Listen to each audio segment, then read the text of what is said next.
AP assembly సమావేశాలు జరుగుతున్నాయి. ఇప్పుడు ఆ లైవ్ చూద్దాం. అని ఈవేళ జగన్మోహన్ రెడ్డి వాళ్ళ కరపత్రిక మాట్లాడుతున్నటువంటి పరిస్థితి.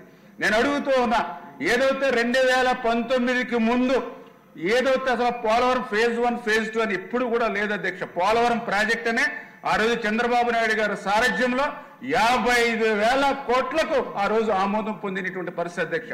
తర్వాత జగన్మోహన్ రెడ్డి నువ్వు అధికారంలోకి వచ్చిన తర్వాతే నువ్వే ఈ రోజు ఏదైతే ఫేజ్ 1 41.15 అని, ఫేజ్ 2 45.72 అని తీసుకొచ్చినటువంటి జగన్మోహన్ రెడ్డి మళ్ళీ ఈ రోజు ఫేజుల గురించి మాట్లాడుతుంటే మరి చాలా ఆశ్చర్యకరమైన విషయం.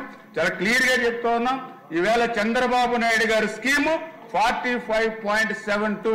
చంద్రబాబు నాయుడు గారి స్కీము నదుల అనుసంధానం.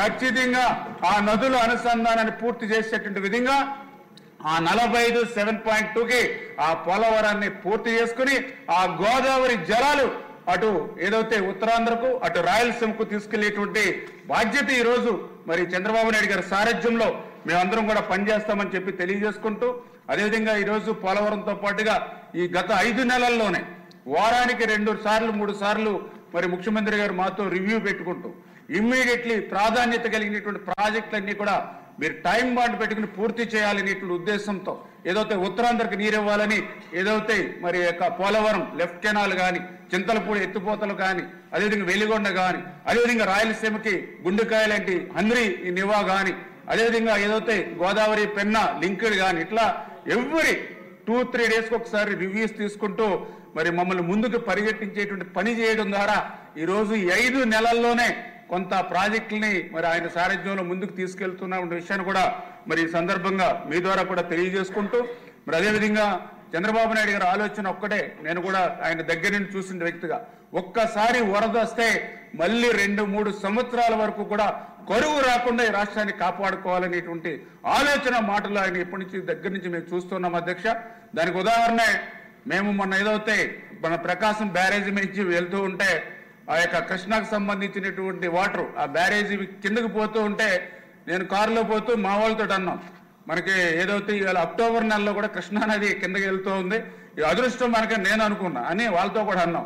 కానీ అన్న 2 గంటలకే మళ్ళీ మరి చంద్రబాబు నాయుడు గారిని సాయంత్రం ఇంటికి రమ్మని మమ్మల్ని డిపార్ట్మెంట్ మమ్మల్ని రమ్మని, ఆయన కూడా అదే మరి బ్యారేజ్ మీద పోతూ మమ్మల్ని అడిగింది ఏంటంటే ఆ 3,000-4,000 క్యూసెక్ నీరు ఎందుకు వెళ్ళిపోతుంది కిందకే అని.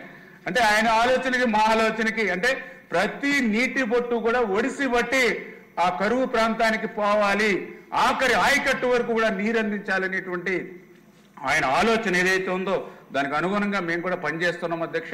అందుకే ఈవేళ ఆయన మమ్మల్ని 5 నెలలు మరి పరిగెట్టించి పనిచేయడం ద్వారా నేను ఇప్పుడే చూసాను సార్, ఏదైతే రిజర్వాయర్స్ నిజంగా ఆయన కూడా మేము ఎప్పుడు కనిపించిన ఏ రిజర్వాయర్ రాయలసీమ నుంచి నేను కూడా పిహెచ్డి చదువుకున్నాం, కానీ చంద్రబాబు నాయుడు గారి దగ్గర మేము కూడా ఎల్కేజీ స్టూడెంట్ మాదిరిగానే ఆయన 40 సంవత్సరాల అనుభవంతో ఎక్కడ ఏ వాగు, నేను కూడా మొన్న ఏదైతే పెదవాగు పొంగి అక్కడ ఏదో ఆర్టీసీ విద్యార్థులు ఆగిపోయారే చూసారని నాకు ఫోన్ చేస్తే ఆ పెదవాగు ఎక్కడ ఉందని మళ్ళీ నేను 2-3 కనుక్కోవాల్సినటువంటి పరిస్థితి.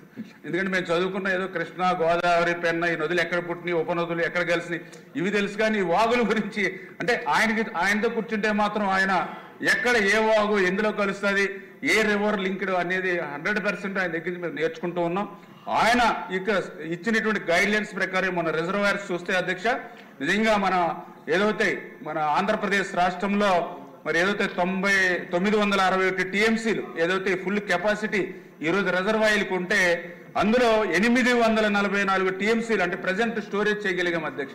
అంటే మొత్తం కెపాసిటీలో 87.86% ఇవాళ రిజర్వాయర్లో ఆ నీటిని నిల్వ చేయగలిగామని అంటే ప్రతి 2 రోజులకి 3 రోజులకి ఆయన మాకు ఇచ్చినటువంటి రివ్యూస్ ద్వారా ఇది సాధ్యమైంది అధ్యక్ష. ఎందుకంటే నేను కూడా లాస్ట్ ఇయర్ చూసా సార్ మనం చంద్రబాబు సార్ అదే ఎందుకంటే నేను కూడా చూశాను సార్. ఎందుకంటే లాస్ట్ ఇయర్ ఏం చేశారని చూశాను, ఏదైతే 2023 లాస్ట్ గవర్నమెంట్ లో ఈ స్టోరేజ్ ఎంతో చూస్తే వాళ్ళు చేసింది ఏంటంటే 407 టీఎంసీల స్టోరేజ్, అంటే అవుట్ ఆఫ్ 961కి వాళ్ళు 407 చేశారు, మేము ఈరోజు 844 చేసాం.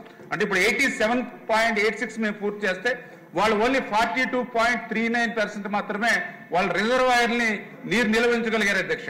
అంటే వాళ్ళకు ఒక నిర్లక్ష్యం, ఒక వాటర్ మేనేజ్మెంట్ మీద అవగాహన లేకపోవడం. దానికి ఉదాహరణ పులిచింతల అధ్యక్ష. నేను కూడా మొన్న అధికారంలోకి వచ్చిన వెంటనే మరి కృష్ణా డెల్టాకి నీరు ఇవ్వాలని చూస్తే పులిచింతల్లో 1/2 టీఎంసీ నీరు ఉంది అధ్యక్ష. ఇంకా ఎప్పుడు కూడా గత 4-5 సంవత్సరాలు కూడా ఎప్పుడు కూడా ఖరీఫ్ ఎర్లీగా తీసుకురావడానికి సమ్మర్లో డ్రింకింగ్ వాటర్ కోసం 30 టీఎంసీ నీరు ఎప్పుడు కూడా పులిచింతల్లో రిజర్వ్ చేస్తారు అధ్యక్ష. కానీ లాస్ట్ ఇయర్ చూస్తే 1/2 టీఎంసీ నీరు మాత్రమే ఉందంటే వాళ్ళు వాటర్ మేనేజ్మెంట్లో ఎంతో నిర్లక్ష్యంగా ఉన్నారు. ఏదేమైనా ఇటువంటి సవాళ్ళనన్నింటినీ కూడా ఎదుర్కొని ఒక పరిపాలనా దక్షత ఉన్నటువంటి వ్యక్తి ఈ రోజు ఒక ముఖ్యమంత్రిగా ఉన్నారు. ఆయనకి తోడుగా పవన్ కళ్యాణ్ గారు ఉన్నారు. వీళ్ళిద్దరికీ తోడుగా నరేంద్ర మోడీ గారు ఆశీస్సులు ఉన్నాయి. కాబట్టి ఖచ్చితంగా ఈ సవాళ్ళనన్నింటినీ కూడా అధిగమించి మళ్ళీ ఇరిగేషన్ వ్యవస్థని ఏదైతే గాడిలో పెట్టేటువంటి విధంగా ఏదైతే ఇప్పుడు సభ్యులు కూడా అడిగారు, ఏదైతే లస్కర్లు లేరని వాస్తవం అధ్యక్ష. 7,200 లస్కర్లు రాష్ట్రంలో ఉంటే ఈ మొన్న గత ప్రభుత్వం కేవలం 1,200 మంది లస్కర్లు మాత్రమే ఉన్నటువంటి పరిస్థితి అధ్యక్ష. లస్కర్లకు కూడా సంవత్సరం పాటు జీతాలు కూడా ఇవ్వలేనిటువంటి గత ప్రభుత్వం అధ్యక్ష. ఇట్లా ప్రతిదీ కూడా విధ్వంసం గురైనటువంటి పరిస్థితి. లిఫ్ట్ స్కీమ్స్ గురించి కూడా చెప్పారు సభ్యులు. మొన్న రివ్యూలో కూడా మేము చూసాం అధ్యక్ష.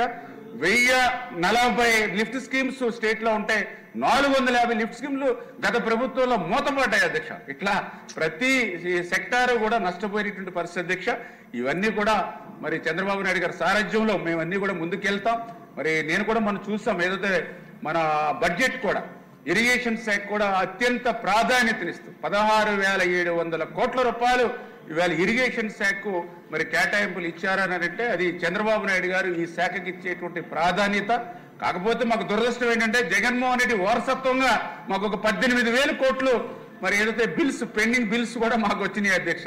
మరి వీటన్నింటినీ కూడా అధిగమించి మరి చంద్రబాబు నాయుడు గారి సారథ్యంలో మళ్ళీ ఇరిగేషన్ శాఖకు మళ్ళీ పూర్వ వైభవం తీసుకొస్తామని చెప్పి మీ ద్వారా అందరు కూడా తెలియజేసుకుంటున్నాం అధ్యక్ష. Thank you. ముఖ్యమంత్రి గారు